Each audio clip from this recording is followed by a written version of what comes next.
بسم الله الرحمن الرحیم. السلام علیکم ورحمت الله وبرکاته. زما خوندو او ورونو، الله تعالی مو جوړ او روغ او آباد لره. چې له هر ځای څخه زموږ دغه وظایف ګوري، الله تعالی مو تل کامیاب لره. دوستانو، یو وظیفه درخیم چې یو سورت ده، سورت کهف د دې وظیفه ده. زه تاسو ته درخیم په هغه باندې عمل وکړئ د جمعې په ورځ باندې، ان شاء الله صفه زندگی کې هر څومره مشکلات لري الله تعالی د دې برکت سره دفع کوي، ختموي. دوستانو، دا یو داسې بهترین وظیفه ده، یو داسې بهترین سورت ته کچيري زه د دې فضائل تاسو تشریح کوم یا دا درته بیان کوم چې دا د دومره حاجاتو لپاره کافی او شافي ده.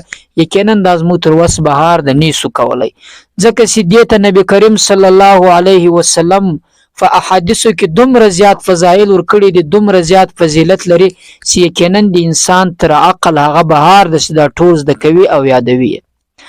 دوستانو، دا یو داسې وظیفه ده د دې سورت کهف دا د جمعې په ورځ ویل کیږي. الله تعالی چې پر انسان باندې څومره مشکلات مسلط کړي د دې په برکت سره ټول ختموي.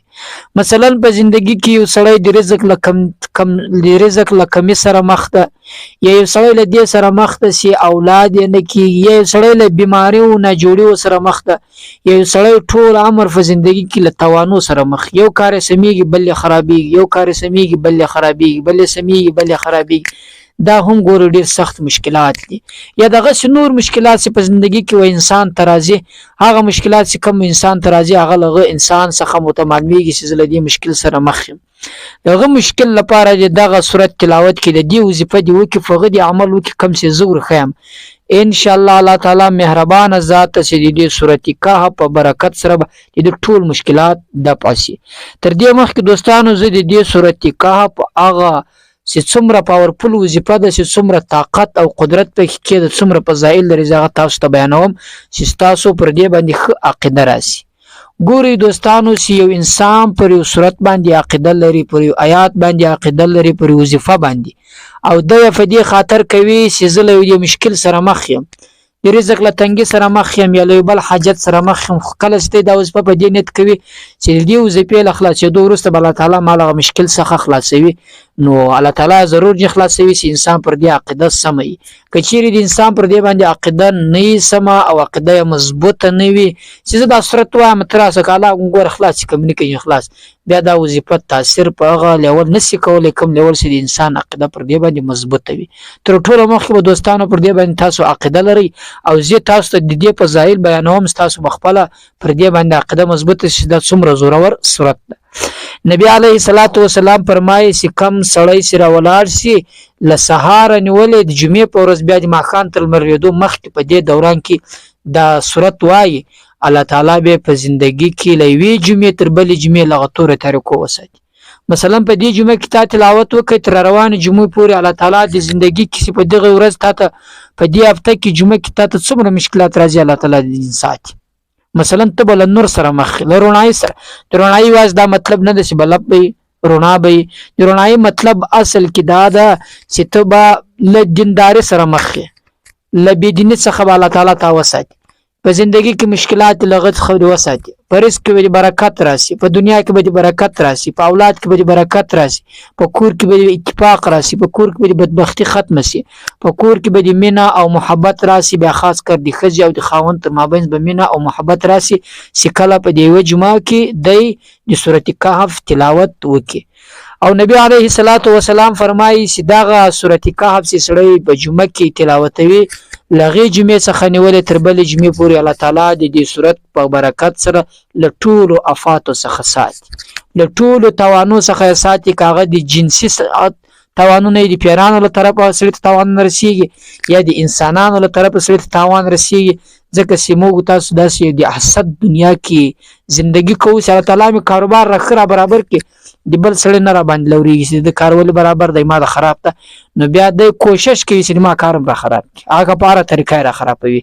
ولې د ته خون نور کوي چې د کار په مخ لار شي، د ته خون نور کوي چې د اولاد د په خلو باندې کوي، د ته خون نور کوي چې د په کور کې اتفاق وي، د ته خون نور کوي چې د دنیا کې ترقی وکړي او پیسې ډېرې کې مال یې زیات شي، پیسې یې ډېرې شي. نو دوستانو دغه ټول افتو څخه چې بل انسان پر تا باندې افات راولي او ته په دې جمعه کې له دې مشکلات سره مخ کېږي الله تعالی دې صورت او برکت سره ټول د پاکوي. بل دې صورت خاصه بل دا د ستې په یو جمعه کې تلاوت کې تر بل جمعه پورې الله تعالی دې تا په کور کې دومره برکت اچوي چې ته سل په ګټي هغه ځای هغه سل به تا ته لکور په ځای نشي. دا بل خصوصیت دوستانو د دې صورت ډیر زیات فضیلتونه شته خو دغه دوه درې ما درته وویلې په دغه وظیفه باندې تاسو عمل وکړئ په دې صورت باندې ان شاء الله په ژوندۍ کې په مشکل نه سي مخ. نو دوستانو راځي زه د وظیفې پر طرف باندې دغه صورت ترخیم دي طریقه درخیم چې پر کوم لیول باندې تاسو دغه طریقه وکي او دغه صورت تلاوت کوي چې بیا هغه قسم هغه شانتي د ښه تاثیر وکي او تاسو د ژوندۍ هغه مشکلات ور باندې دفع کوي. دوستانو تر دې مخکې اول خو چیرې تاسو مو چینل ته نوی راغلی ضروري سبسکرایب کړئ. په دې چینل کې مو خوندوري وظایف تاسو ته رسو او عبرتناکي لفن څخه ډک نصيحتونه تر تاسو پورې درسو. له نورو ملګرو سره هم ضرور شریک کړئ ترڅو هغه ګټه او نفع او فایده ورڅخه واخلي لکه تاسو یې ورڅخه اخلي. نو راځي دوستانو د وظیفې پر طرف باندې دوستانو تر ټولو مخکې تاسو داسې وکړئ کله چې د جمعې سهار شي د سهار لمونځ به ګوري کوي. اکثره ځوانان د سهار لمونځ نه کوي. نو کله چې تاسو د سهار لمونځ وکئ چې څنګه کور ته راغاست چې پرځه کې یاست کور کې یاست یا اتاق کې یاست ته دې ټولو ښه خبره ده چې د قرآن کریم در واخلئ د سورت کهف تلاوت وکړئ. که چیرې هغه نشئ کولی قرآن کریم ته لاسرسی نه رسي بیا په موبایل کې سرچ کړئ په موبایل کې قرآن کریم شته هغه راواړوئ په هغه کې سورت کهف تلاوت کړئ. نو دا ستاسو تلاوت کړئ ان شاء الله بیا الله تعالی ته دعا وکړئ له سورت کهف مکمل تلاوت وکړئ. لغه ورسته دغه سورت کهف ستاسو تلاوت کوي پر ټول بدن باندې را جوف کوي. کله چې په کور کې یاست په کور کې سیاس راوځه په سرای کې ټول مثلا داسې وګرځېږه په ټول سرای کې جوف کړه. دا که چیرې په دکانداري کې یا په اتاق کې په غجه جوف کړه نو په دې سره به داسې چې په هغه ټول علاقه کې به الله تعالی برکت واچوي. نو تاسو دغه سورت کهف تلاوت کوئ لغه وروسته هغه دعا وکړه چې تا په زړه باندې څه سهار مشکل سهار حاجت دی پزړه کې سهار روا ارمان دی پزړه کې چې هغه جایز عمل هغه ټول الله تعالی ته فیش کاغه دعا وکړه. ورسته له دعا څخه به ان شاء الله الله تعالی تر بل جمعه پورې تا په امن کې وساتي. په کور کې به برکت پیدا سي له رزق له تنګي څخه به الله تعالی وساتي له مشکلاتو څخه به وساتي له افاتو څخه به وساتي له نور او له رڼا سره به مخ. دوستانو دغه د سورت کهف تلاوت او دا درخم اکثره ملګرو ته باندې معلومه سورت کهف کم سورت ته په کومه سفاره کې په 15مه سفاره کې د سورت کهف ته کله تاسو 15مه سفاره راوړوي دغه د تر آیات مولوله د لیکل کله د پردي باندې سورتونه لیکلي ولا بیا اړوي ساری سورت کهف په مخه درلې هغه سورت براوړوي تلاوت وکړي. خو د سار له جمع ورسته هم صحیح کې دوستانو ما درته ویلې له سهار له لمانځه وروسته بیا نیولې د ماښام تر لمر لوېدو مخکې په دې دوران کې ووایاست په اوداسه باندې ځکه چې بغیر له اوداسه څخه قرآن کریم ویل دا جایز نه ده صحیح کار نه ده. نو تاسو کوشش وکړئ په اوداسه سره سورت کهف ووایاست او دا واز مو دوستانو کله چې تاسو دا په جمعه کې سورت کهف ووایاست تر روانه جمعه پورې به تاسو له هر څه څخه محفوظ یاست. الله تعالی فامن او فامان کې بساتلی یاست او رزق هم فراخ وي.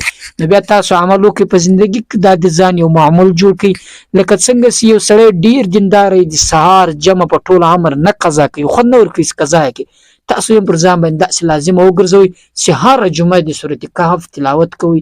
ان شاء الله زه تاسو ته دا ګارانټي دا ذمہواری درکوم چې تاسو په دې باندې عمل وکړئ او دا سورت کهف هر جمعه تلاوت کوئ. الله تعالی جل جلاله ډیر مهربان ذات چې د دې سورت کهف په برکت سره به په ژوندۍ کې هم تعالی مشکل سره نه کې مخ په ژوندۍ به ته فقیر او غریب هم نصیب په ژوندۍ به ستا کور ته مسکنت او فقر را هم نصیب په ژوندۍ به ستا په کور کې بې اتفاقي هم نصیب پیدا. دوستانو خدای دې وکړي چې دغه ویډیو تاسو خوښه شوي وي او په دې باندې عمل وکړئ. خو دغه یوه هیله د سکو مو ته ضرور دعا وکړئ په دې دعا کې تاسو کله د سورت کهف تلاوت وکړئ مو ته دعا وکړئ موږ مې یروي موږ به تاسو ته دعا وکړو. السلام علیکم ورحمت الله.